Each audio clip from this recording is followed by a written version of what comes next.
Welcome, one and all. Welcome back to Off the Cuff, the podcast where two best friends talk everything sports and esports related for the past week. Stuff we normally talk about anyway, but we figured we might as well go live and share our thoughts on a podcast.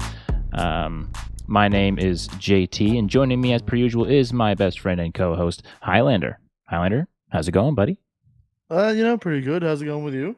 It's going good. A little earlier of a podcast today because, Highlander's got some real life stuff going on later tonight. So glad for those who can make it, and those who can't, you're dead to us. No, I'm just kidding. That was dark. I'm just kidding. But welcome. And before we get started, thank you all who are listening and watching this podcast right now. If you want to check us out live while we're recording, head over to twitch.tv/offthecuffpod every Tuesday night at 7:30 p.m. Eastern Standard Time. Like I said, tonight's a little earlier. But if you want to keep up to date on when we go live, you can follow our Twitter, which is OffTheCuffPod, OffTheCuffCast on Twitter. If we have to change anything up, you can see that. This is a great time to remind you to like this video if you're watching on YouTube, subscribe to our channel, and follow us on whatever listening platform you are on right now. Anyone in our chat at this moment who isn't following us, I highly recommend you do so. That way you're notified of when we go live every single week. But now, do you know what time it is, Highlander? I do, and I'm ready for it. I got my thinking hat on. I'm ready to go. It is time for Highlander's quick quiz. Oh no. Let's spin it. So last week, anyone who remember, he had NRL for 200. This week he's got NBA for 100. Look at that. Okay, I'm in trouble. Beautiful. It's a 100-point NBA question, Highlander. You're fine. LeBron James. Well, okay, we haven't even gotten it yet. Okay, well. All right. Who is the all-time leader in three-point shots made? You know what? I'm just going to say, because, my favorite player being one of the 3-point stars, I'm going to go ahead and say Steph Curry. Let's see if he's right. It is Stephen Curry. Fantastic. Highlander is correct. Chef Curry with it. You love to see it. Good old Chef Curry. Yeah, of course, breaking that record, I believe it was last season. I was going to say, I feel like he just broke that record, actually. Yep, last season. Curry broke that record, so very, very nice. Very well done, Highlander. Highlander is currently up to 300 points since we've done the last two questions that really count for anything with the custom board and everything. So those of you keeping track at home, Highlander is 300 points for the good, and well, although he did miss some questions before, we're gonna dock those off of his tally. So right now he's 300-0. So well done. 304, 0 points lost. Since bringing out the wheel, I'm rocking it. That's true. The wheel might be your good luck charm. I mean, so far you only got a 200-point question and then a 100-point question. So okay, there's no need to bring down the moment. I'm not bringing down the moment. You still had to clutch up for two questions. And two sports I'm still new to as well. True. But hopefully we'll be hoping for a harder question next week to really test Highlander's mettle. And really get his heart thumping. But without any further ado, I mean, there's really not much going on this week. Highlander and I were discussing before we started this podcast. But yeah, I mean, NFL-wise, I mean, Highlander, what's going on in the NFL? Not much, huh? I feel like right now teams are just getting ready for the draft in a couple weeks. Mm-hmm. I mean, there's some minor signings that, I mean, it's just depth basically right now. I mean, I feel like a lot of the free agency trading is not going to be done until after or during. It's either going to be after or during the draft. Like DeAndre Hopkins, for instance. I know you said before that it looks like the Bills aren't getting DeAndre Hopkins. I think if DeAndre Hopkins is going to go anywhere, it'll most likely be the draft. If it doesn't happen during the draft, I don't think DeAndre Hopkins goes anywhere, and he plays as a Cardinal next season. I could see that.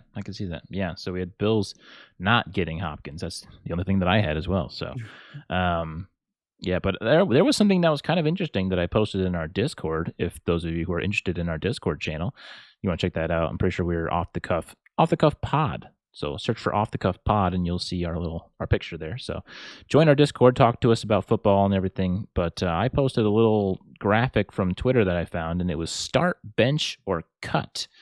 And so the choices are Alvin Kamara, Najee Harris, Joe Mixon, Highlander. Which one of those are you starting? Which one are you benching? Which one are you cutting? You know what? I'm gonna start Joe Mixon, bench Najee Harris, and cut Alvin Kamara. Okay. We're not too far off. I had start Najee Harris. I like his young start that he's had to the NFL. I think he can really do some great things. Joe Mixon, of course, he's the bench. I mean, he's still got some life in him. He can still explode on you. That's the thing is what Mixon are we getting? Are we getting Super Bowl run Mixon? Or are we getting Mixon who last season kind of didn't play well? He had his moments last season. I had him on my fantasy team, and he, although he was a start every season. I mean, every week because he's Joe Mixon. You start him every week. He didn't have the greatest of seasons. You're right, but he had some weeks where I definitely relied on him. So he wasn't all bad. But Alvin Kamara, I mean, that's just I also had him, and he was just bad for me. And I traded him to Regal, and he started doing better. Of course, He's just one of those players who is very injury prone, mistake happy, and I mean, as of right now, there's a good chance that the Saints might lose him for 2 years. Yeah, true. He might be going to jail. Yeah, that's still up for grabs at this point. Right. So, I mean, that's why he's on my cut, to be honest. Yeah, same. I mean, like I said, just last season was really pitiful out of him, and I mean, he's better than that, but I'm not sure if he's trying that hard or if he's just in a system that doesn't work for him right now. I mean, I feel the Saints have moved on from him though. I mean, look what they signed this offseason. True. They signed Jamal Williams, who took off for the Lions last year. Yeah. And like Jamal Williams even said, he left Detroit because he just wasn't wanted in Detroit. So he said, all right, you don't want me? I'll leave. Sign with the Saints. And honestly, I think the Saints are one of those teams that people need to keep an eye on because I think the Saints might do some good things. Right. In fact, I'm going to make a bold statement right now and say that the NFC South is going to be the most shocking division. Yes. I think you were alluding to that quite recently as well. Just from the signings and stuff that they've done in the offseason. I mean, Baker Mayfield being on the Bucs now. Panthers getting the number 1 overall pick. So it's either going to be CJ Stroud or Bryce Young leading their way. They have Adam Thielen. Did they just also sign another wide receiver recently? No, it was Adam Thielen.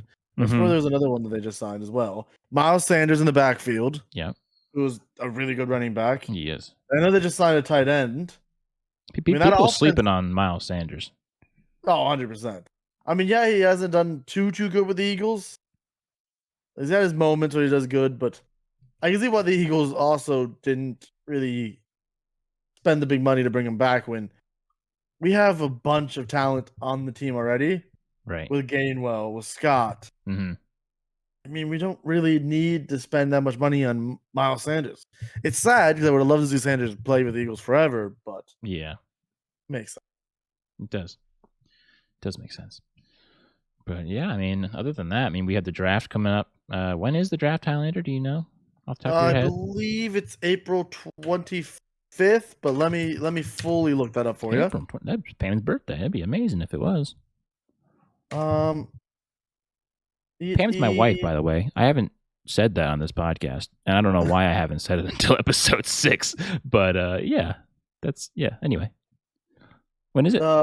April 27th. April 27th. Okay. Well, no luck for Pam. I was close. Or maybe she'd like that it's not on her birthday because then now you can take her out to dinner. You can we'll be on a cruise ship. What do you mean? Cruise? Yeah. No, wait a minute. You taking me or what? Well, I mean, you weren't. Sorry. No. Last week I get declined of a marriage, and this week I get declined of a cruise. Unbelievable. I'm striking out hard. I don't think that marriage part was included in the actual edit of last episode, but okay. Well, yeah, Highlander and I almost got married last episode. For those of you who aren't watching on Twitch, I highly recommend so doing because you might miss those parts that don't make it in the actual episode. But yeah, so that's really all we've got for the NFL, right, Highlander? That's pretty much about it. basically all we got. Yeah. Yeah. So.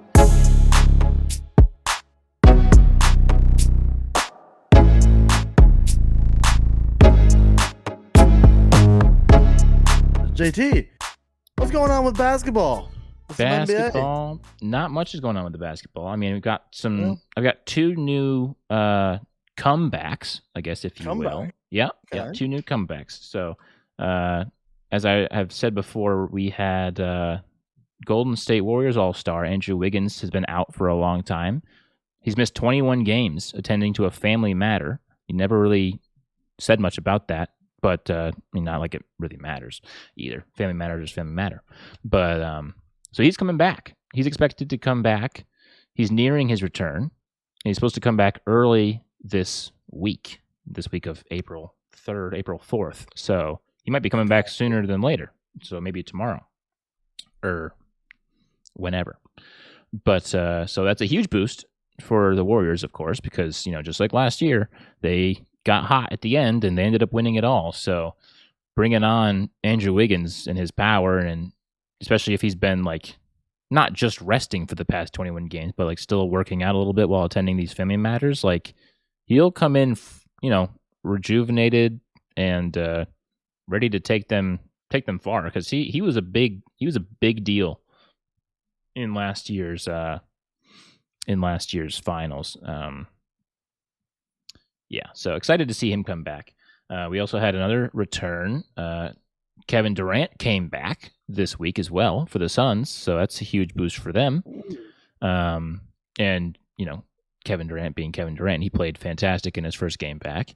I believe it was against the Thunder, unless that was the second game he played back. But I mean, what is there to say that hasn't been said about Kevin Durant? I mean, the man is just an offensive powerhouse, and he was even getting it done on both ends of the floor from the game that I watched against the Thunder. Like I said, he was having some nice blocks, some good defense. I mean, he's like 7'1". I mean, how can you not?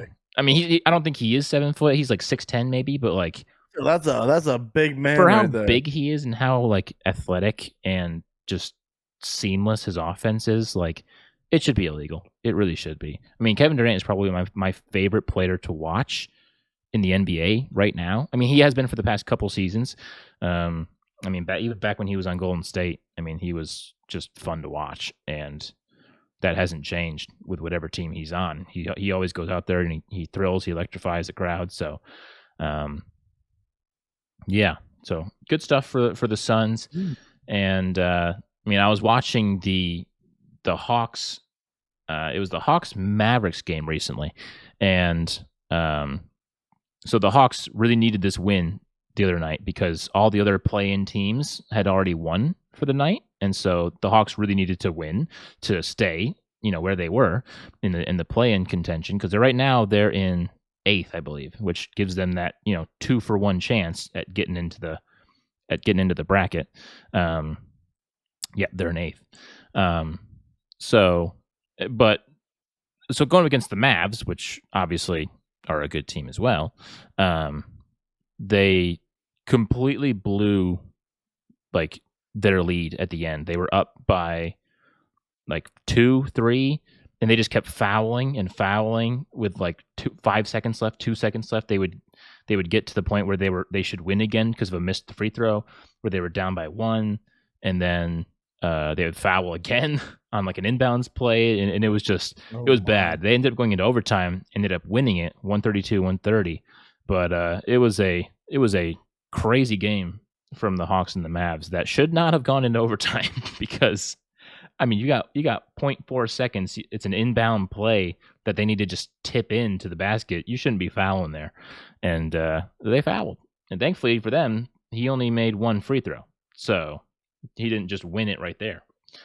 But anyway, looking at the standings for the NBA quickly before we concede this topic, because there's not much to say other than the playoff picture right now. So we've got Denver, Milwaukee, they're still there. Memphis, Boston, they're still there. I mean, talking about the Mavericks, they're not even in here right now. So that's not good for them. They've really fallen down. So taking a look here, more teams have clinched on the eastern side. Yeah, only the Nets haven't clinched their spot at the 6th spot, so that might change. The Nets could drop down, which I'm honestly surprised that they've kept this like top 6 with losing all their guys that they did. With all that, I was going to say roster mania, but that's eSports. Those trade deadlines and the trades that happened. So I'm actually pretty impressed with them that they were able to hold on here. And I mean, it is possible that they could go down to 7th if Miami goes on a bit of a run. Bam and Jimmy Butler, if they get hot. So there's that. But honestly, right now, I mean, Toronto, they are securely they're locked into this play-in. That's what the PI means right there. So they're completely locked in. They are not going to get knocked out of the play-in. But these 3 teams, from what I'm guessing, could. I mean, I guess really it's only the Magic that could get in because all the other guys are out. So I would guess that the Hawks. Well, I guess the Hawks or the Bulls could knock down, and Mavericks are at 34 wins. I don't really see them getting up there. So I wouldn't really see this play-in picture changing that much. Denver Nuggets is still the 1st seed because they clinched their division, and Memphis clinched their division. Kings have clinched, but other than that, those 3 teams, Phoenix, Clippers, Warriors are up here at 6, which is nice. The Los Angeles Lakers have went on a crazy run the past pretty much month. As you guys can remember the first episode we had, or the second episode, I said like they were down here out of the play-in game, and now they're at 7th, contending for 6th. So they're just contending to just go right in. And I mean, like I said, LeBron came back, with that little right foot tendon thing, and he's still maybe hobbling. I don't know, but they could still get out of the play-in and just get right into the bracket. But with Andrew Wiggins coming back, maybe it's the Clippers that might fall. Who knows? There's a lot here. Mavericks are right out there on the outside looking in. So that win was huge for them, or that loss, I should say, was huge for them as well, since that just further knocked them out. That might have knocked them out of the play-in contention, they've actually. Lost the last 3. They have. Yeah. Dallas isn't looking too good. No, and I mean, it's like we said recently, that Kyrie and Luka combination just isn't quite meshing. I mean, they probably can't tell who's getting rid of the ball, who's not having the ball in their hands. So it's a little unfortunate because 2 guys of their caliber, I mean, especially with Kyrie being the playmaker that he is, you'd think that he'd be able to give Luka some space and to find him, streaking towards the basket or in the corner or something for an easy 3. And I don't know, but maybe they'll figure it out. I mean, Kyrie has already leaked that he won't be in Maverick. He won't be a Maverick next year, pretty much. I mean, he's already kind of leaked that he's gotten offers for next year already, which doesn't bode well for Dallas going into the playoffs if they make it. If one of your guys is already like, yeah, I might not be here next year. That's not great going into the playoffs. But yeah, I would assume that Kyrie wanted to go to Dallas unless he didn't really have a say, and Brooklyn was just like, no, you're going to Dallas. I don't care what you say. They probably didn't want him, in their conference anymore. So maybe that's what happened. I don't really know. But yes, that's really the playoff picture as of right now. Obviously, more stuff getting cemented in the next week. But yeah, I mean, with that being said, I mean, we're going to do our not famous. We're going to do what we did last week, and we're going to have a nice little 2-in-1 segment here with the NBA and the NHL, since they're both just playoff pictures. Yeah, they're both teasing right now. They're teasing the playoffs. Yeah. Trying to get everyone excited. Not too much is really happening, of course, in either of them. Just little. So because I mean, I feel like some teams they're not moving. Like for instance, Boston, they're then there's the hockey side. Boston just isn't moving on the hockey side. Right. The only place you could really see any change in hockey on the east side is the last 2 spots, with Florida really inching closer, Pittsburgh just holding them off by 1 point. Mm-hmm. The Islanders only holding them off by 2 points. I mean, that's really the only race here in the East is these three teams. Other than that, I mean, Buffalo, they're done. Mm-hmm. Ottawa, done. All these things on here, not surprising. Because Buffalo was up there, weren't they? They were in like 6th or At one point, Buffalo earlier. was like 7th at least. battling for it. Yeah, they were battling for this at one point. Yeah. And then they collapsed.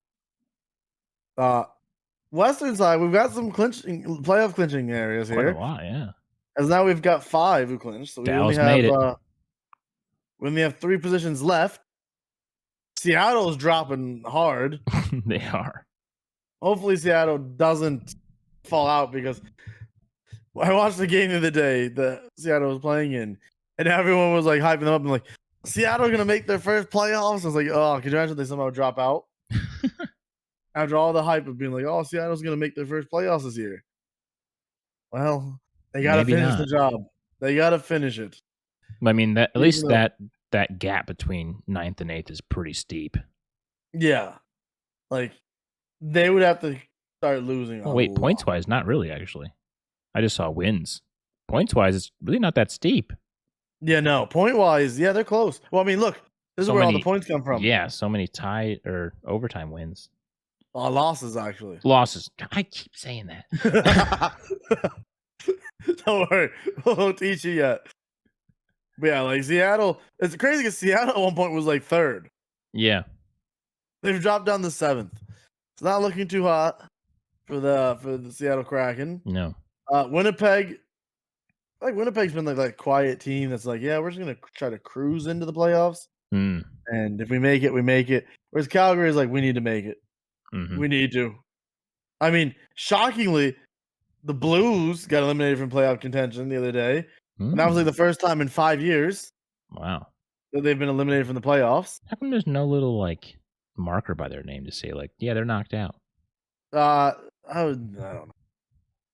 Blame NHL for that. Just like I'm surprised they haven't done like the bracket yet. Because I mean, so far we know one game is confirmed for the first round, and that's Toronto versus Tampa. That is the first round matchup that's going to happen, which happened last year. Yeah. Where Toronto lost in Game 7. Which, I mean, Toronto hasn't made it past the first round of the playoffs in 6 seasons. That's just sad. Will it continue and make it 7 against a team like Tampa? It definitely could. Yeah. I mean, it's not. I hate to say it, but I don't think there's going to be a Canadian team that breaks the Canadian curse either this year. True. I mean, in the East, there's only one Canadian team making the playoffs. Mm-hmm.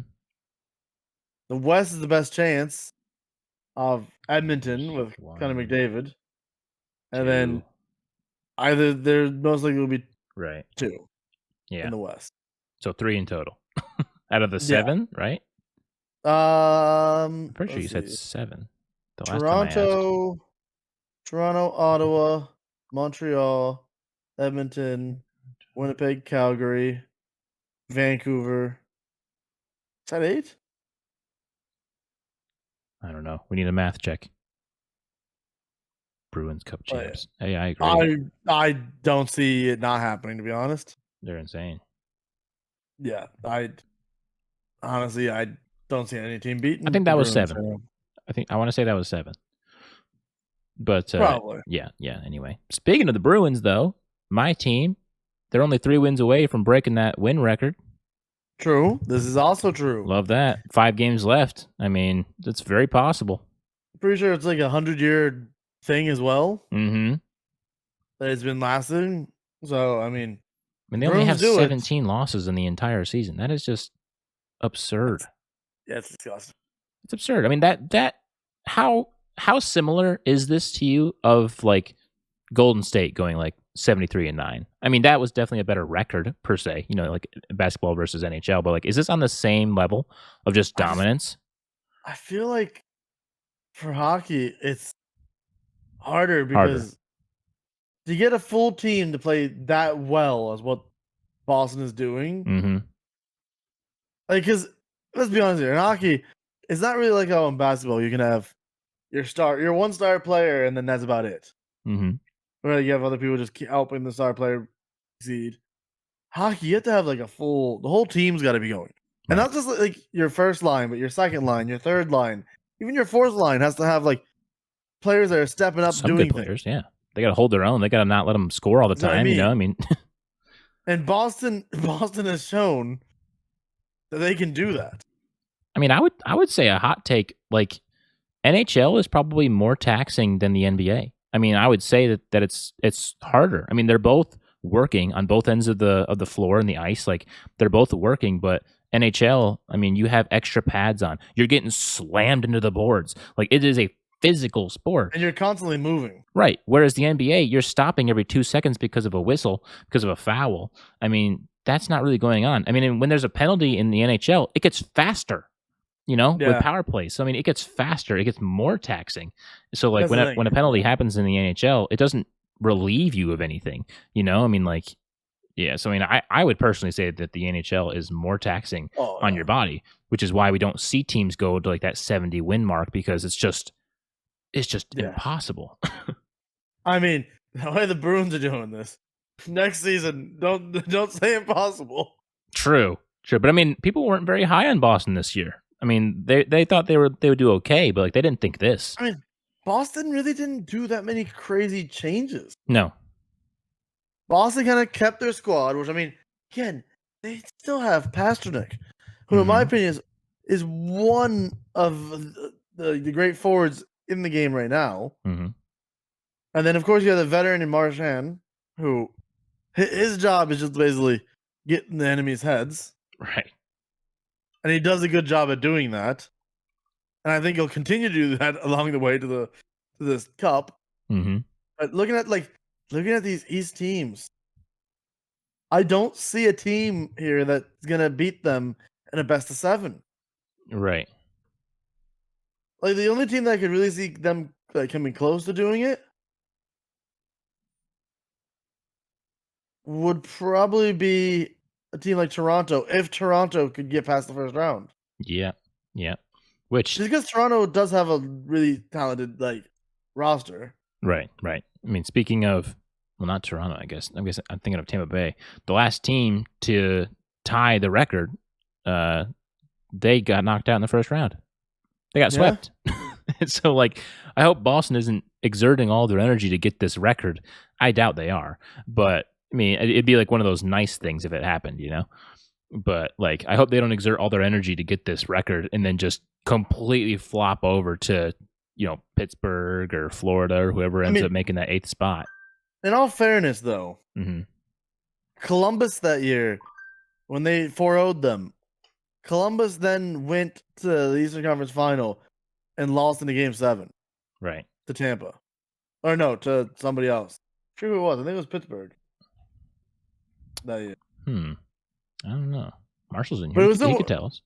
it was still one of those things though where Columbus was on a very hot streak where they had a really good goalie, they had everything going for them, and then the next season that goalie went to Florida, Mhm. and like things happened, and now I mean Columbus is down as the worst team in the East.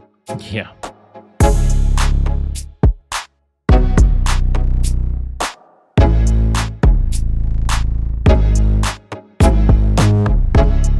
Let's get into baseball, shall we? Let's do it. Baseball is here. It is here, baby. And as of right now, my Red Sox have won their first season series, which is nice, against the Orioles, nonetheless, which for some reason they had our number last year, and we couldn't win anything against them. Maybe we did win one series. I don't remember, but I remember that I was very sad because we just couldn't even beat the Orioles last year. But anyway, yeah. So Boston. I mean, most of the games that I've honestly watched in the past couple days, I've noticed a very strong uptick in scoring. I don't know if you've noticed that, Highlander, with any games you've been watching, but like the scoring for all the games, baseball wise, is just Oh, yeah, there's been a lot insane. of I mean, look, the first day of baseball, you had Boston who lost, what was it, 10-9. Yeah. And then the same day you had Toronto win their game 10-9. Right. I'm looking at another one here that 10-0 Milwaukee over the Mets. Yeah, I mean, the very next day, 12-3, Boston beat Baltimore yeah. 9-8. I mean, like, all of those games, 17 runs, 18 runs. You know, like, we're averaging like 20 runs, it seems, per baseball game, which is insane. Which, I mean, I would honestly probably, like, I would chalk that up to, I don't know, the pitch clock? The speed. Yeah, the speed of the game. because, like, pitchers don't have much time to, compose themselves if they don't come out hot. I mean, if they don't come out hot, they don't have much time to compose themselves anymore. And so, like, if you're working and if you're dealing, like, that's fine. But there's also less time in between pitches now, so, like, batters might be able to see the ball a bit better. Yeah, just, less time in between pitches makes it easier to see patterns and stuff like that. But anyway, so looking at the weekend series winners, got a little graphic for us here. Love that. Yeah, it is. So weekend series winners, we had the A's beating the Nationals. The A's? The Braves. The Braves the A's. there, bud. Yeah, I was like, I saw an A, and I was like, obviously it's the A's. The A's are down here. Anyway, the Braves taking on the Washington Nationals. They took it from them. Yankees took it from San Fran. Boston ended up taking it from the Orioles, which second game shouldn't have happened the way it did. I'll get to that soon. Brewers over the Cubs. Rays over the Detroit Tigers. Tigers. I was going to say Lions, but I'm like, that's football. Yeah, Tigers. Texas over Philly. Reds over the Pirates. Rockies and San Diego hadn't finished yet by the time this thing came out. I'm not sure who won that. I would assume the Padres would have, since they're facing the Rockies of all teams. But anyway, you got St. Louis taking down Toronto. It's sad for Hylander. Yeah, you got the Royals falling to the Twins. Mets taking on the Marlins. Astros overcoming. There's no check mark, so I guess it didn't finish either. I don't remember. Angels overcoming the A's. And then the LA Diamondback series didn't finish either. Guardians overtaking the Mariners. 3 teams that were undefeated in the first series, which is the Rangers, Tampa Bay, and the Twins, all sweeping their opponent, obviously earning them undefeated status. Are you taking a look at who won what series right now? It's looking like Colorado won the San Diego Colorado. series. Oh yeah, looks like they did. I mean, this game right here on March 30th, they won 7-2. That was opening day. And then Friday they won 4-1. Oh yeah, I mean unless these were ties, because maybe they were 4-game series and they just tied. That could be what happened. San Diego won this 8-4. And then I'm thinking these ended up in tied series. Yeah, San Diego won 3-1, so yeah, that's 2-2. Yeah, they probably played 4. So that makes sense. Okay. That makes sense. I was like, why haven't they? Yeah, because then San Diego's with Arizona now. So yeah. Cool. It's just a tie. Cool. But anyway, moving on to the Boston game that I was just talking to you about. We had the Orioles. This is bottom of the 9th, 2 outs. Pop up. Drops the ball. Yoshida is safe. 2 pitches later, Adam Duvall. Walk off. Home run. 2-run blast. That barely made it over the top of the green monster there. Embarrassing. It was. The amount of Orioles Orioles fans that I saw who was calling for that dude's dismissal from the team. Yeah, I felt bad for him. How do you mess up a pop-up? Because they zoomed in. I mean, not zoomed in, but like in all the replays that they showed of him dropping that ball, he just never saw the ball into his glove. He was just looking up, and then the ball was here, and then as it went into his glove, he just didn't even check to see if it was like actually in his glove, and it just hit right on the palm and just rolled right off.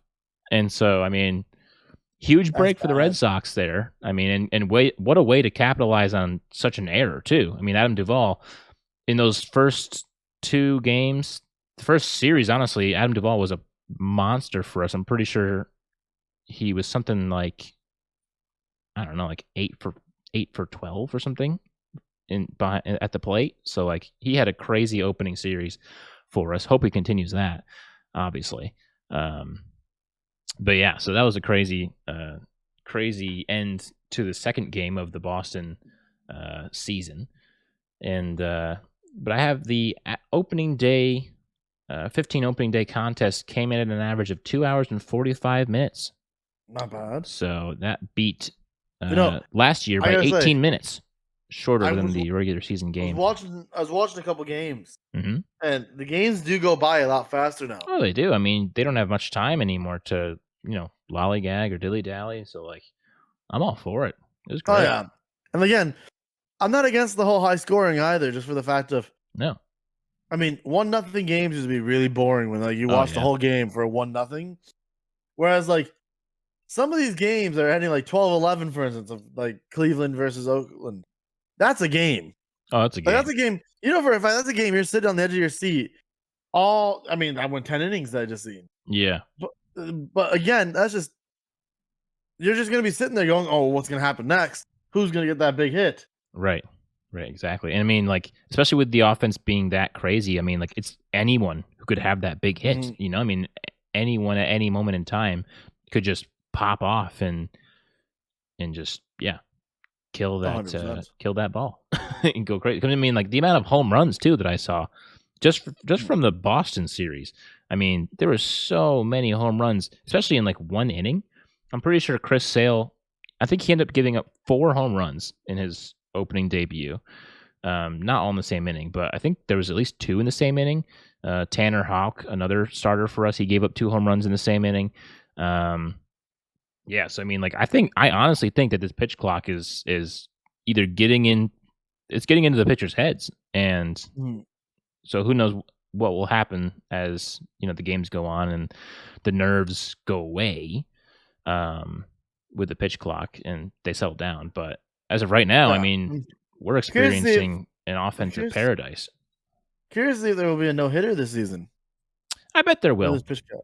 I For bet this there pitch will. I bet clock. there'll be a couple. I bet there'll be a couple. 'Cause, I mean, especially like I said, if a pitcher really is like he just starts hot and he can Yeah. keep that momentum going with the fast pitches with him, you know, especially like I said a couple episodes ago, the batter has to look at you with 8 seconds. You have 8 whole seconds to just sit there and just get in the head of the batter and make him burn one of his step outs or whatever the case may be. Um, so yeah, I can definitely see a couple of no hitters happening. Probably mid season, later season, probably being more of a threat for no Mhm. hitters. But yeah, I'm excited for like, and we might have already seen like a dominant pitching performance, but I just haven't caught it really. Um, yeah, I would love to see a pitcher just completely in his element, just working at his own pace with this new pitch clock and just putting the batters down. Like I could see that game being like 2 hours 15 minutes. I mean, all depending on how explosive their offensive bats are, Yeah. but like like a 1-0 game, like you were saying, like I would love to see the time of that game. It'd probably be close to 2 hours. Or And less. well, I doubt less since they have commercials and all that stuff like that are going into the Yeah. games. But like I said, maybe I mean, hey, we might see a game that might go under 2 hours, which would be absolutely nuts. But I don't know if I would like that. I'd be like, what? It's over already? Hello? Like, imagine you sit down on the couch, you're just like, I got a couple hours to kill and watch my team, and then the game's over in like an hour and 57 minutes. You're like, okay. I guess I got to do work now. I got to be productive. Come on, baseball. But I mean, speaking of teams, I just seen something that I would hate to be a Chicago White Sox fan. oh yeah, Apparently, the Giants hit 7 home runs against them in the 12-3 win. oh no, Imagine having to sit there and watch your team give up 12 different or 7 different home runs, well that was a and you're just liner. there like you're just the team just looks defeated.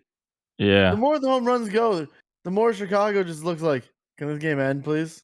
Oh man, that is rough. That is rough. 7, like I like how they even said like the Giants play home run derby. No, Not wrong. Not wrong. Yeah. Who has more? Who's got more? Honestly, home run derby is how I describe most of the games that I watched this opening weekend. Pretty much, home run derby, just home run fest. It's just absolutely insane. But that's really all I have for the MLB segment of this show. So exciting matches to come up. Obviously, we'll keep it. We'll keep updating you week after week with, teams that are doing well, players that are doing well. Aaron Judge got the first home run of the season. Not surprising, but I wish it wasn't him.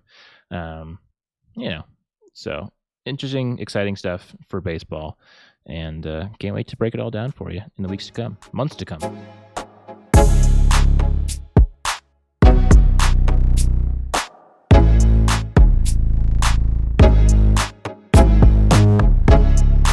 With that being said, and with that segment being wrapped up, it's time to head over to the NRL. And unfortunately, this time, we don't have Regal, which is sad.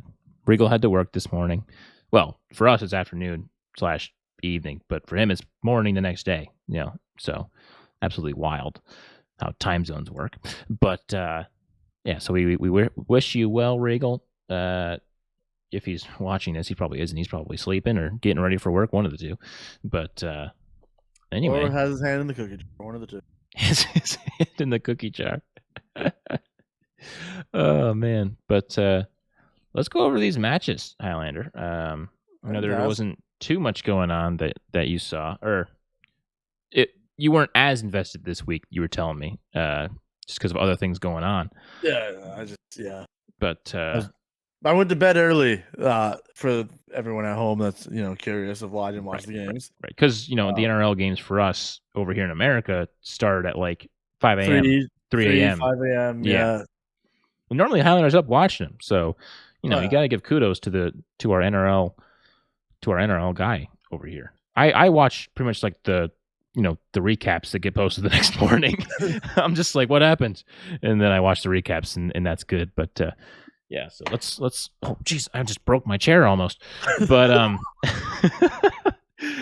let's swap over to Highlander's point of view here. If you could zoom those in for me, Highlander. Zoom in. Oh yeah, don't worry, I got you, but don't zoom in. Maybe go to like 200%. That's what I have mine on when I do it. Okay, I went to 200. Oh my, that's massive. I love it. That's actually great. Look at that. We're going game by game, literally. I love that. All right. I just hit F11. We'll be real good. Listen, we spare no expenses here. Spare no expenses for the Zoom feature on the internet. So anyway, off the first game, we had the Sydney Roosters versus the Parramatta Eels. Yeah. Where again, it seems Parramatta just happened to fall short once again. Yeah, I changed my fantasy name to Eels Errors because of this game. I feel like that's all it is. I feel like the Eels just keep losing because of their mistakes. Yeah. Like, yes. I feel like they're beating themselves most of the season. Well, mistakes and waiting until the last possible second to try to make a comeback. Like, what's up with that? Yeah, I'm pretty sure it was in the last like 15 minutes of the game where they really like made a push and got like, I don't know, 2 tries, 3 tries. 2 tries, at least 2. I can relate to that, to be honest. I actually had tears in my eyes though from laughing right there. But yeah, so that was the first game. Yeah. Close game though. I mean, the Eels, they could have went either way. Roosters just came out as a better team. Yep. The Roosters seem like they are starting to turn it up around though, which is what we kind of predicted the Roosters would do as the season goes on. Mm-hmm. Going into match 2, we had the Raiders versus the Panthers, where the Panthers absolutely whooped the Raiders. Just whooped them on the road as well. Coming off that loss from Parramatta as well, they were mad. Yeah, they came out mad. Yeah, they brought out the belts and they were spanking. Oof. I mean, 53-12. That's to an NFL game. This would basically be like a 50-something to nothing game. Yeah, you're not wrong. Like I mean, props to the Raiders for getting 2 tries, I guess you could say. Right. But allowing 53 is just that's just bad. Yeah. Where's your defense? Tell you where, non-existent. Yeah. So we can move on quickly from that game because there's not really much to talk about besides Panthers just dominated. Mm. We then go to the Rabbitohs versus the Storm. Mm. This could have been easily won by the Bunnies, but the Bunnies instead decided that they're going to be the Eels and make dumb errors and beat themselves. Okay, well. In fact, there is a moment where Cameron Murray is down, and he should just take the tackle. He's down, whatever. But instead, he tries to do a pass back, but he's already down. So because he's down, it's a penalty. The ball goes to the Storm. We Mm. were like 5 meters away from scoring. Gotta love that. Then there's another time where we're really close to scoring again. All Tom Burgess has to do is just, take the tackle. It was like, I think we had like 2 more tackles to go to try to score. Mm-hmm. Instead, he goes to pass it backwards, intercepted. And it's just bad mistakes. I'm like, you didn't need to do these. You just didn't. Congratulations to the Storm. Big win for them on the road. And moving on to the next game. A little April Fool's Day at this point. We had the Seagulls versus the Knights. And no, this is not an April Fool's score. This is the actual score, 32-32. No one could score in that golden point. Yeah, the golden point was just they tried. They just couldn't do it. Right. It was a good game. This is a game I actually watched. I actually enjoyed this game. Manly looked really good like usual. The Knights, though, were really surprising with the fact that they're keeping up with Manly. Yeah. But yeah, that golden point, though, made these two teams look embarrassing. Mm. They went from looking really good the whole game, and then golden point, they just looked like they never played footy in their life. Which this 32-32 actually ruined Regal from winning $600 this past weekend. Oh no. He won $300, but because it was a tie, they didn't give the full win. Oh, you hate to see it. It's heartbreaking. Going to the next game, we get the Dragons versus the Dolphins. This kind of figured this would happen. Injuries to the Dolphins kind of showing up here as the Dragons did it to the Dolphins with a 38-12. Dragons are one of those teams that I feel are a 50-50 team going into most games. You never know what kind of Dragons you're going to get. Of course, this day was a good Dragons team. I think the Dolphins will bounce back a little bit, but they could also fall off really badly. Yeah. And which would be embarrassing because I think they started off, 4-0, 3-0? And then they just drop off completely. I mean, I could see it happening. Going to the next game of the Broncos West Tigers. A game that Regal last week told me that he thought was going to be a lot closer than I was saying. I would like to say, ladies and gentlemen, the American was right. It was a blowout. Brisbane it was. destroyed the West Tigers in Suncorp. I called it. The Tigers just on paper, the Tigers should be doing a lot better than what they've been this season. Yeah. At this point, I got to ask the question. Who's stopping this Broncos team? Because this Broncos team is just, they're on fire. They are. They're scary, actually. Every game they've won has had like 40 points almost in it. This game was such a bad blowout that their mid Kerrigan only played half the game. I mean, you don't have to play much when your team is just I know. But it's bad for people who have them on fantasy like me. Yeah, you're not wrong. I mean, as really said, the Tigers starters were there, right? Me having their hooker on my fantasy team, he only got 27 points the whole game. For a hooker, that's terrible. That's horrible.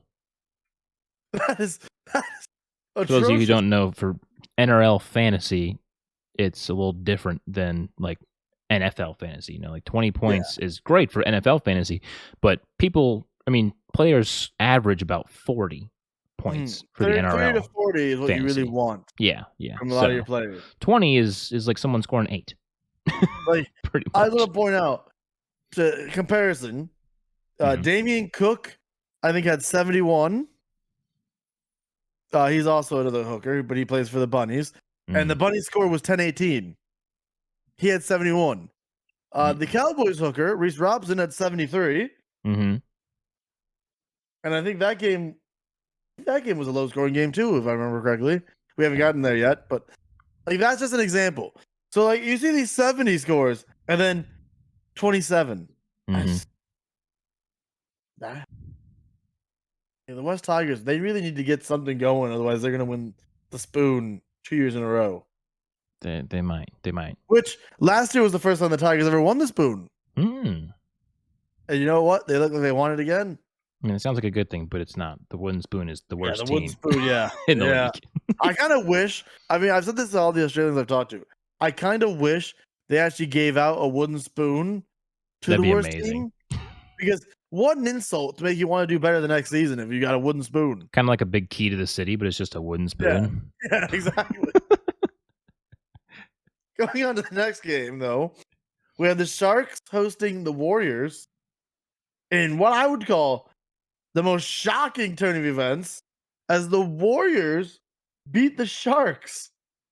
I don't think anybody had the Warriors beating the Sharks, No. but the New Zealand Warriors are looking like they're coming to play this season. I didn't say that the Warriors were going to beat the Sharks, but I did say that it was set to be a close matchup because it was one of the rankings wise, it was one of the closer matches we had for this week. All the other games were like mismatches, pretty much. That's what I said last week.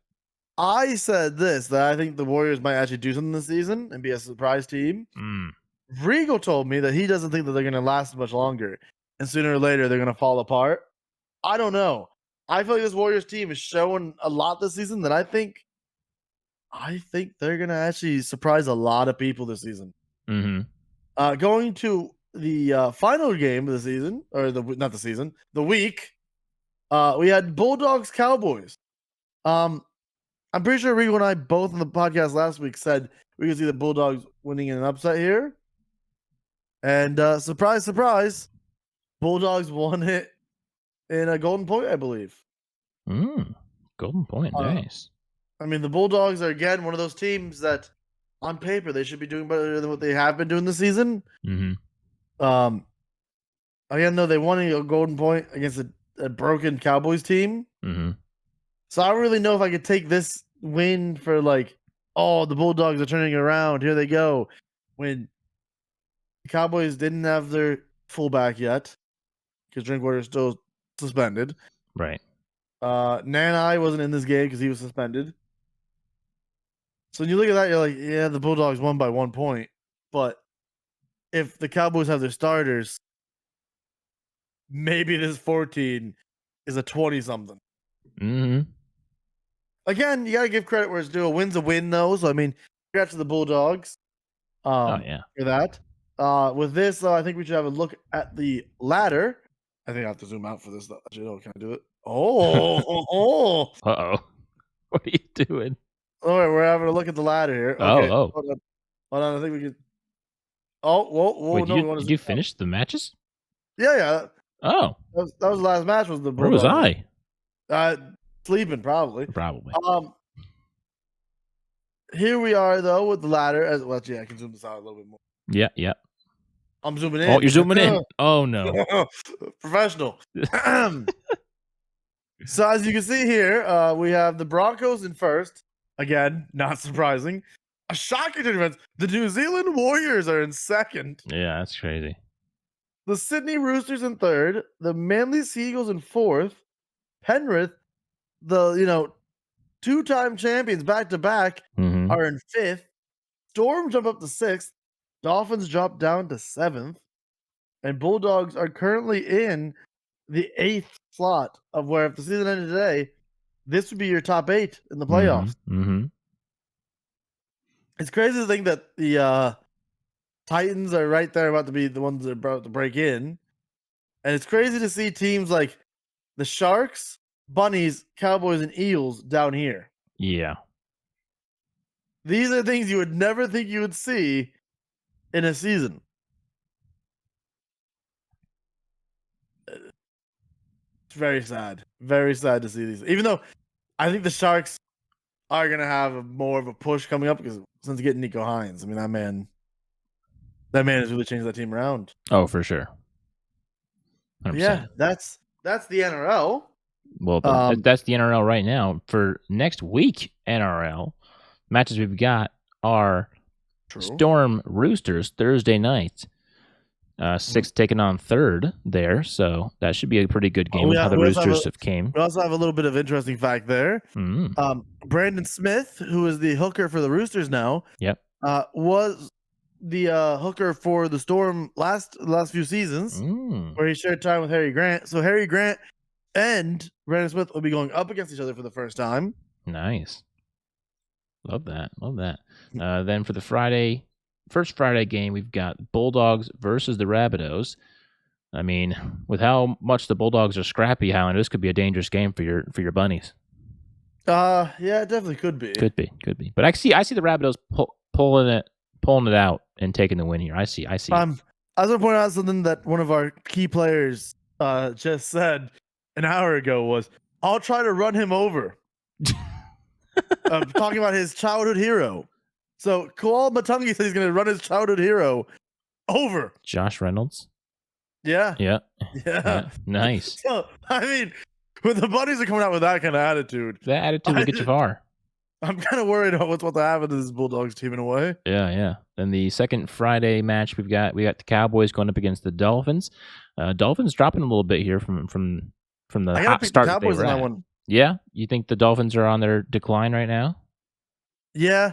I mean, the Cowboys have Drinkwater back, their fullback. So I'm going to go ahead and say that, yes. Drinkwater was really good round 1, right? And then he got injured? Yeah. Did he get injured round 1? He got suspended. That's right. For a high tackle. That's right. Yeah. Yeah, Drinkwater is back. He's back. Still without Nanai. That's fine. But yeah, Drinkwater being back, that's your good fullback back in there. So I mean, yeah, that's I see the Cowboys winning that. That's especially huge. A home game as well for the Cowboys. Yeah. So going into the Saturday match, we've got Penrith versus Manly. That should be a good game. See if Penrith can take that in Penrith. Take that fire. Panthers by a lot. By a lot, huh? Interesting.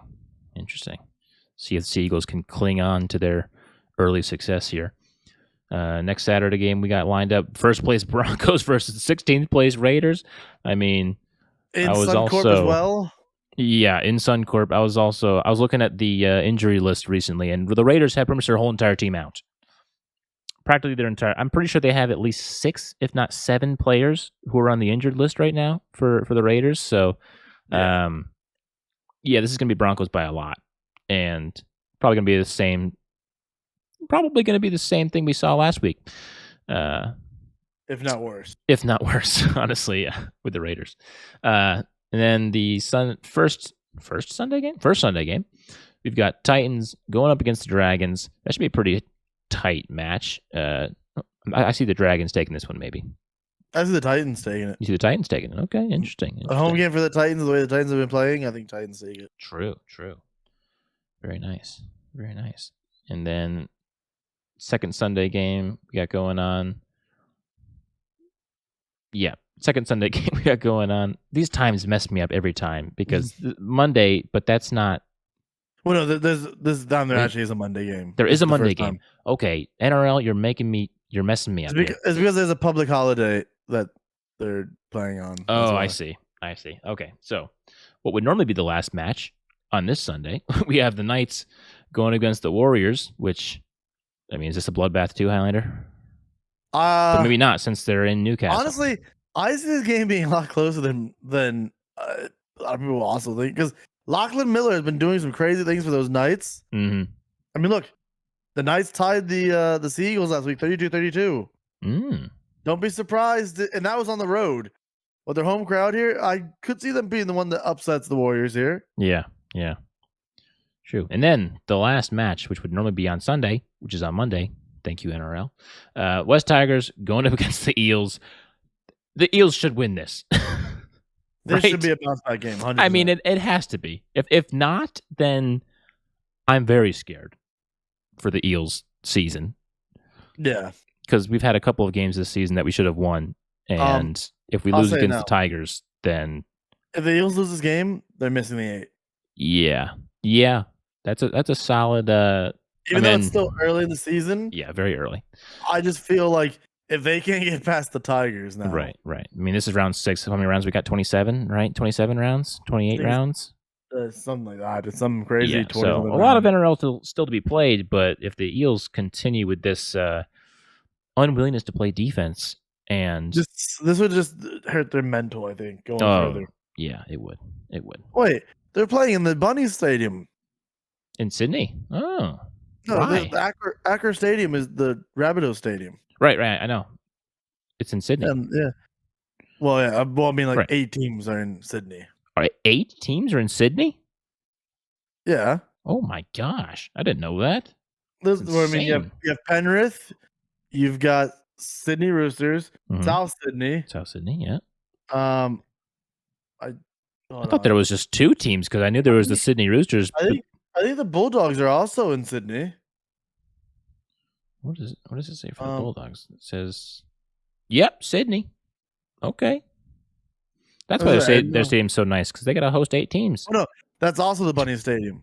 Oh, that's insane. Anyway, the bye for this week is the Sharks, so the Sharks get a nice little reprieve this week. A little rest. Yeah. After his first 2 great games, he gets a little rest to go back. And yeah, I mean, aside from 8 teams being in Sydney, that's insane news to me. I might be wrong there, but there's a lot. I mean, so this is what I do know. So the Cowboys, Dolphins, Titans, and Brisbane, the Broncos, those 4 are in Queensland. Okay. Obviously the Melbourne Storm are in Melbourne, so that's not there, and then the rest of the teams are in Sydney. Right. Wow, that's nuts. So that's the way that's not true. New Zealand is in New Zealand, obviously, but it's a different country. Yeah. Which, I mean, don't get Ringo started on that one. Don't get Ringo started. Anyway. Man will be here talking to you for like 3 hours about how they shouldn't be a team in the NRL. And we don't have time for that on our podcast. We're glad that he's not here today. Not really. We wish Ringo was here. But yeah, that'll really do it for the NRL segment of the show.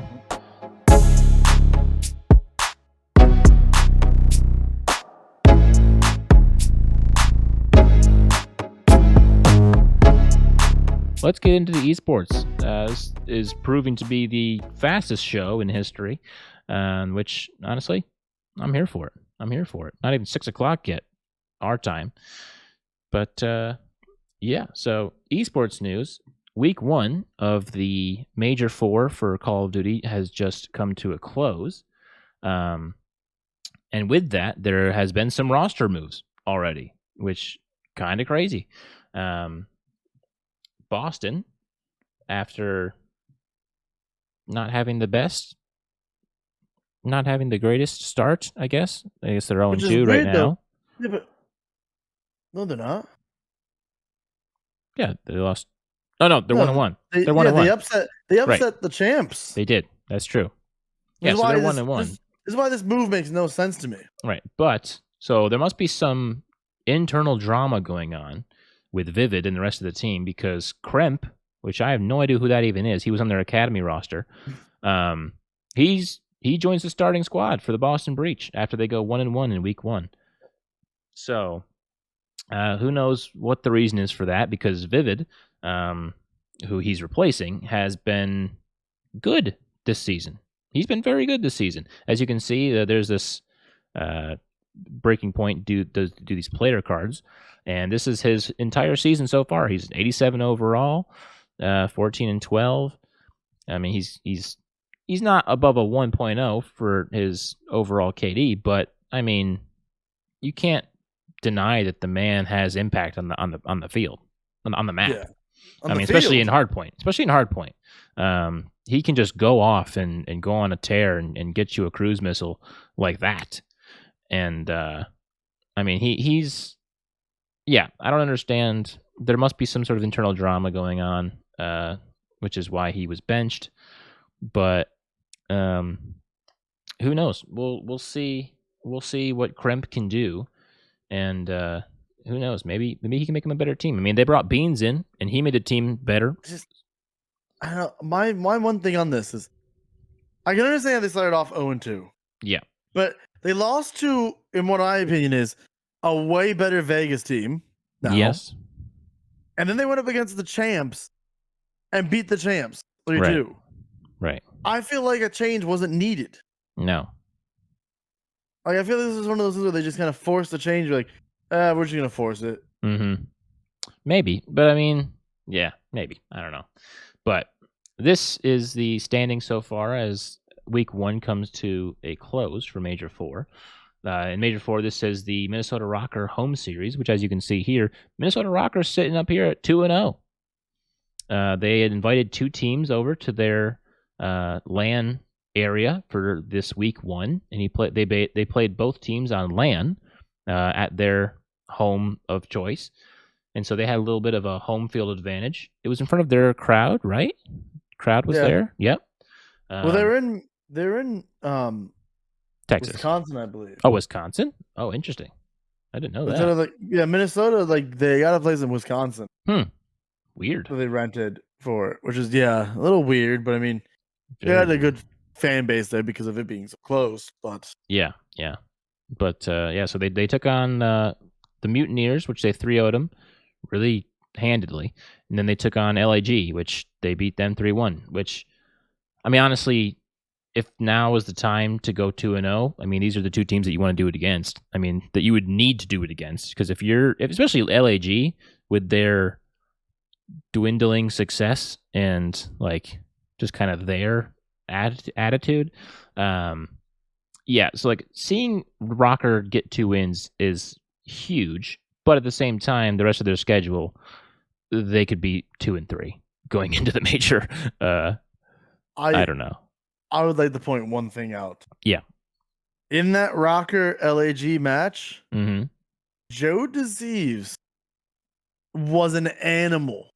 I didn't watch it, but there was a point where this man was like 27-9. Yeah. Oh, he did have one of the standout performances that I saw. Oh, yeah. He like pub stomped them. At one point, they literally said this isn't even a competitive match anymore. This is just him running around in pubs having a fun time. Yeah, because that was a hard point, wasn't it? Yeah. Yeah. And he was just running around, just killing everything in his sight. Yeah. But it wasn't enough as they fell 3-1. So that second hard point didn't quite go Joe DeCeves' way. Maybe he might have still done all right, but not entirely sure. But that's why though Joe DeCeves, with LAG probably closing down at the end of this whole thing, because their whole organization in doubt right now what's happening there. Right. I could see Joe DeCeves going somewhere and making a big impact on a team. Mm-hmm. I could see it. Yeah, I mean, he might be fighting for a spot in the league, honestly, with these last 2 and then champs majors going on. So, but anyway, looking else here, we've got Optic winning their only match, in which they played London, and they just absolutely destroyed them.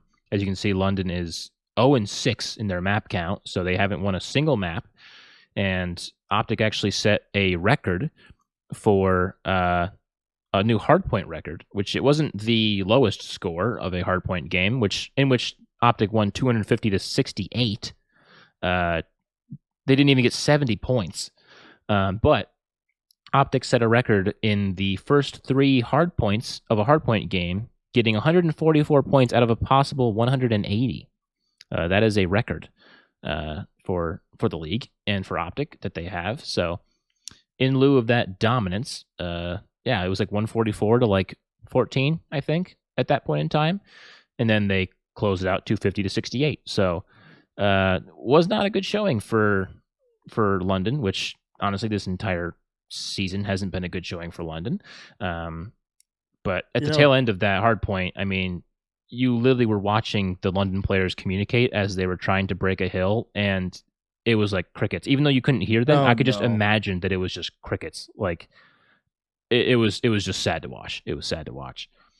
But so going down here, Legion, they're 1-0, which with their new man Standy, new man Standy. So look for them to have a really good Major 4. Honestly, it might be a dark horse to maybe go grand finals of Major IV. Who knows? Subliners get their win 1-0. FaZe are sitting at 1-1 after falling 2 subliners. Actually, I'm pretty sure it was subliners. Yes, it was.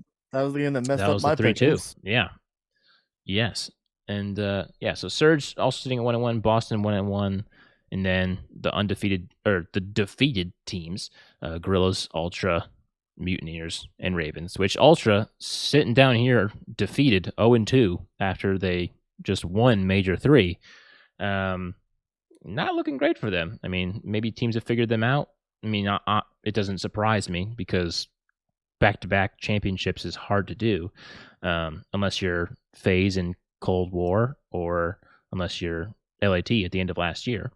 But so it's not surprising that Ultra got figured out over the past 2 weeks of, in between majors.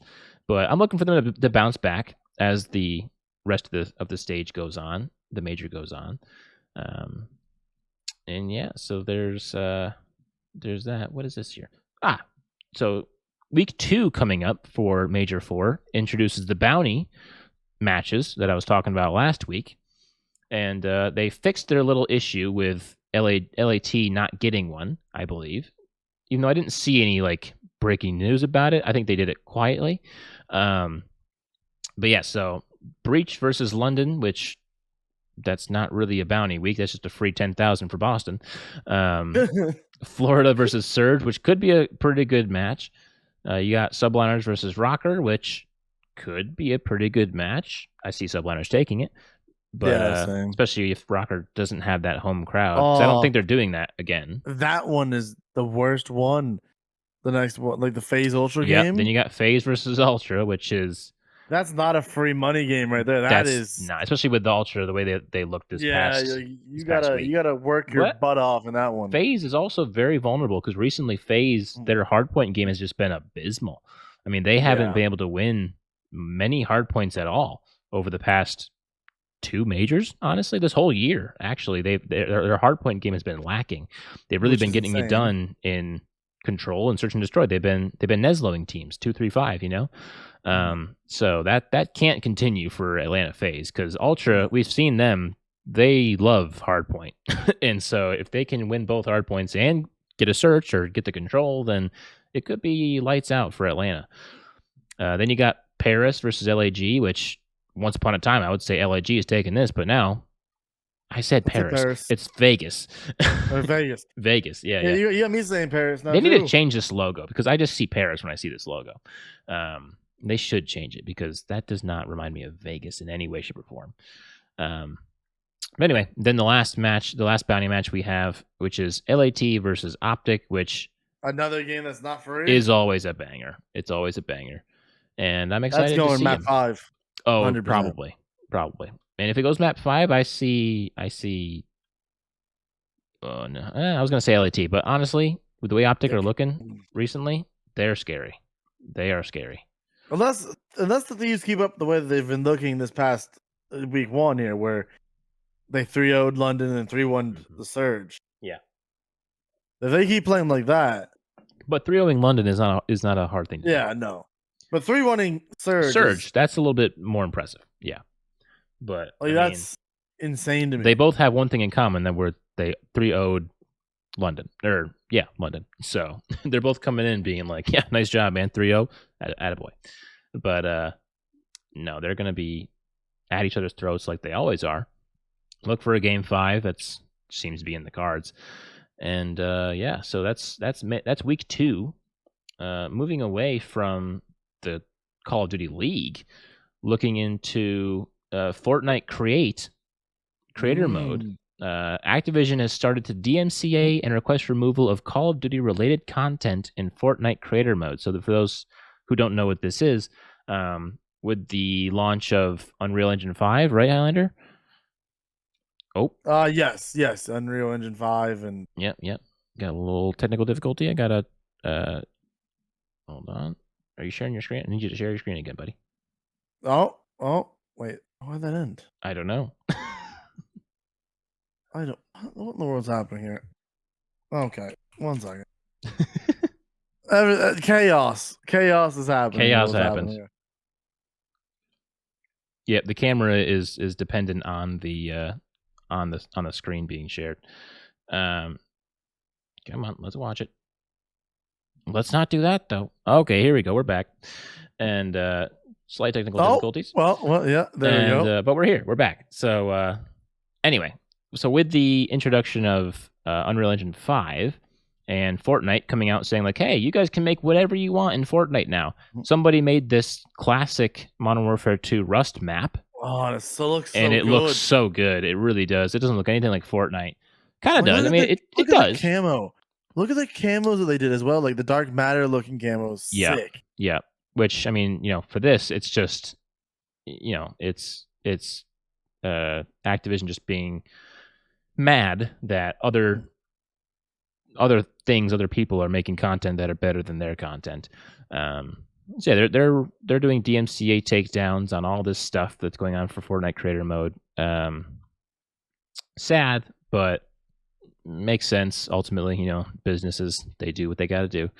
DMCA. I predicted this would happen. That, like, oh yeah, because I'm like, there's some of these guys out there and girls who can make some crazy things. Oh, they're so good. That with them adding all the new stuff to the creative.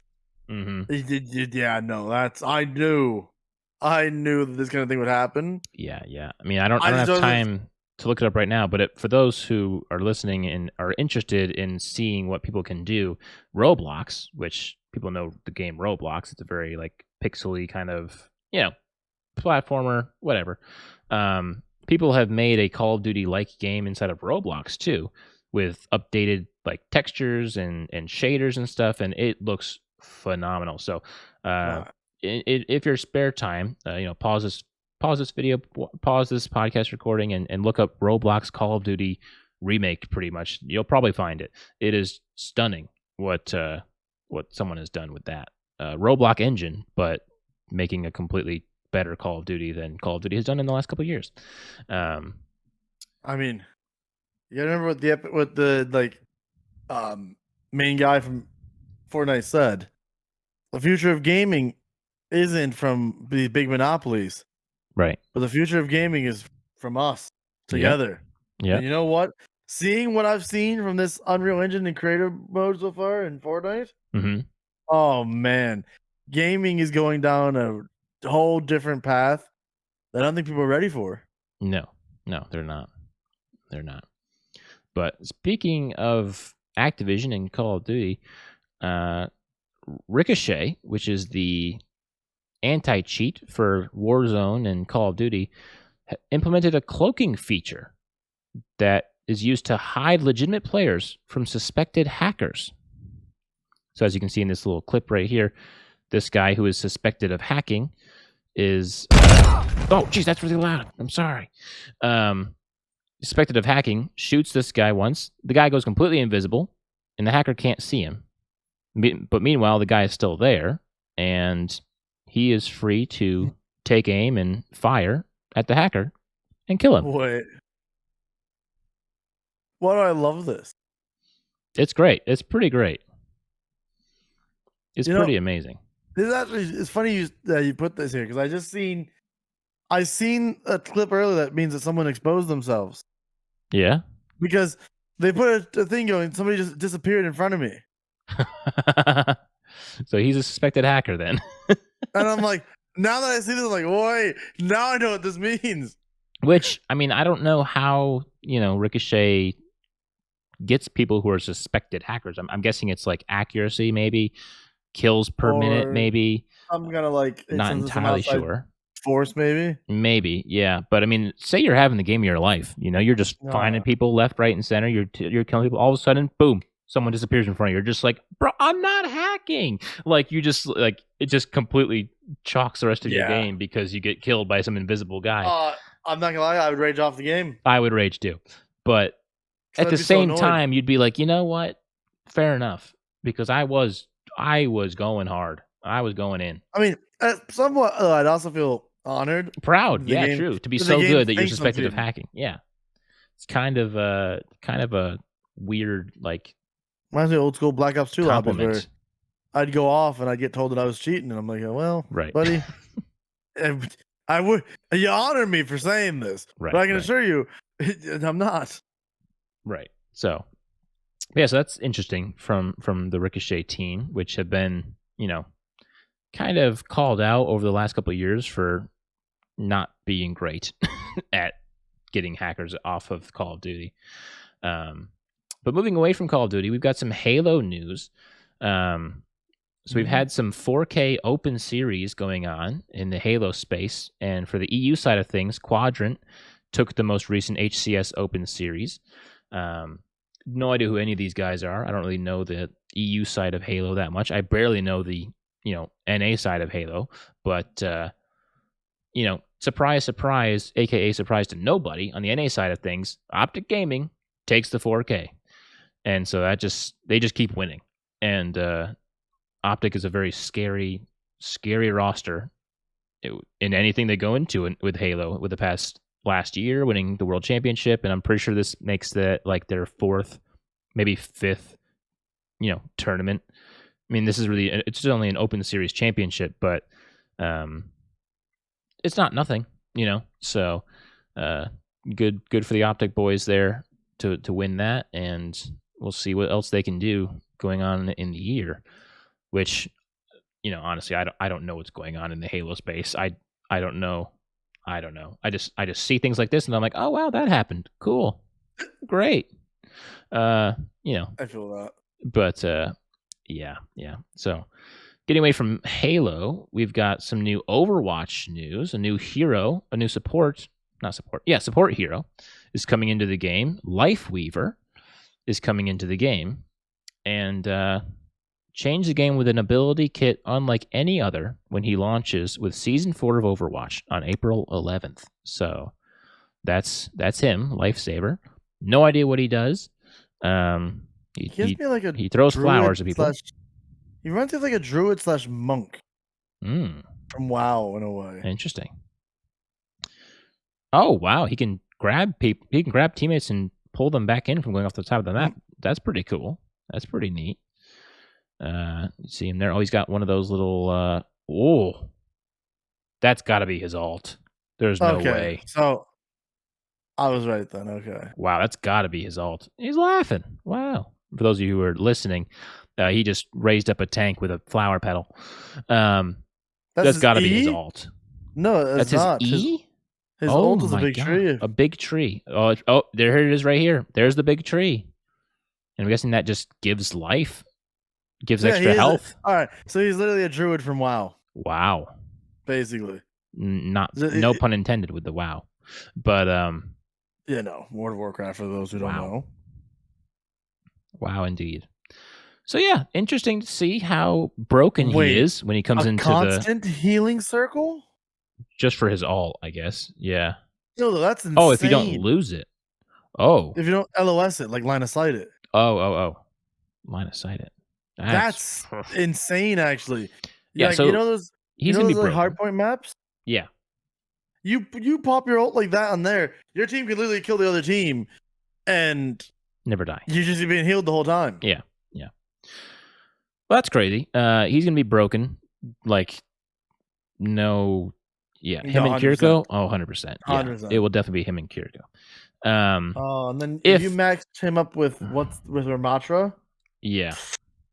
Which, I mean, speaking of Ramatra, I saw some gameplay from Ramatra out of the Overwatch League this past weekend. I actually saw some Moira gameplay as well from the support side of things, which in the competitive side, Moira is a very bad support hero. People do not like Moira. And so seeing Moira being played on the Overwatch League stage, pretty crazy. And people were very surprised that it was the Houston Outlaws, I believe, who pulled out the Moira play, and I think she was able to get like a double kill with her, just with an orb. Actually, with just a damage orb, and people were just like, "What is going on here?" So from not using Moira and being an absolute terrible support healer to being used in an Overwatch League, I'm guessing it was just tactically done because they needed a push, extra damage which is pretty much all Moira is, honestly. Some healing capabilities, but it's mostly just a second DPS or a third DPS.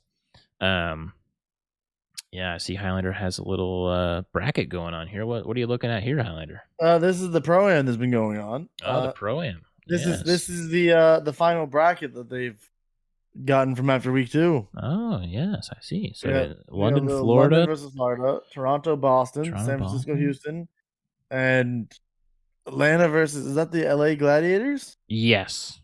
I'm still learning the teams. Oh, Gladiators LA. Okay, that makes sense. I was like, where's the LA in there? But it's right there in the end.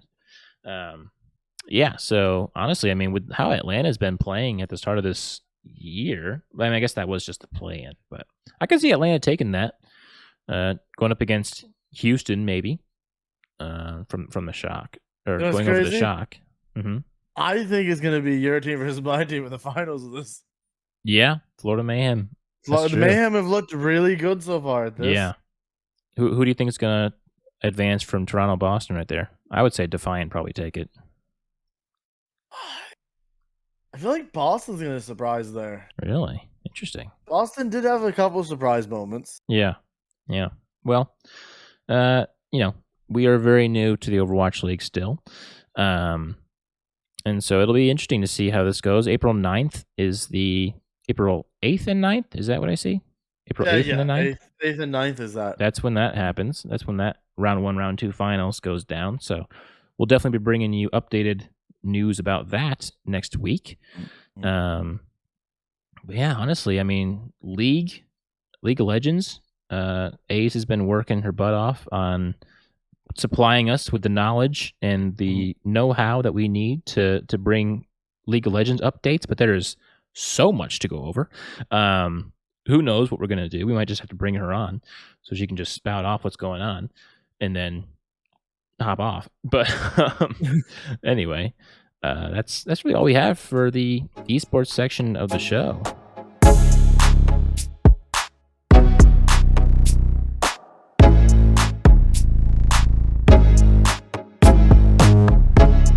That's going to do it for this episode of Off the Cuff. Thank you all so much for watching and listening to episode number 6.